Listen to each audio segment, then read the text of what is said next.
নেনে হচ্ছে দেখ একটুও শূন্যস্থান রাখবে না। শোন শোন শোন এটা নিয়ে যাবি আবার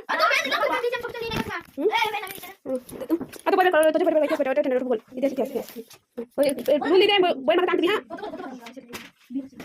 বানু তুই যদি পাঁচ তুই পড়ো বসো আচ্ছা এই আদর রুল নিয়ে আমি বলবো সেখানে টানবি হ্যাঁ তাহলে আদি বৈদিক যুগে কি ছিল নাবি বল আদি বৈদিক যুগে ইতিহাস জানার জন্য প্রধান কি ছিল জেনারেল স্থান কাব্যগ্রন্থ ঋগ্বেদ ঋগ্বেদ কারণ বৈদিক এটা কারণ বৈদিক বলেছে বৈদিক ঋগ বৈদিক তাহলে বেদ হবে।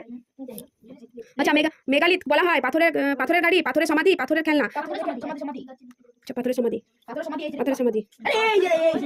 আচ্ছা ঋগ্বেদে রাজা ছিল কে গোষ্ঠীর প্রধান রাজ্যের প্রধান সমাজের প্রধান গোষ্ঠীর প্রধান সমাজের প্রধানকে প্রধান বলা হয় গোষ্ঠীর প্রধান। আচ্ছা তারপরে আছে সমাজের প্রধানকে কি বলা হয় মানে গ্রামে যারা থাকে তাদেরকে সবাইকে নিয়ে একটা সমাজ তৈরি হয় সমাজকে নিয়ে গোষ্ঠী তৈরি হয় ঠিক আছে সেই গোষ্ঠীর প্রধান ছিল রাজা। আচ্ছা বৈদিক সমাজে পরিবারের প্রধান ছিলেন কে রাজা বিশ্বপতি তার বাবা বাবা। আচ্ছা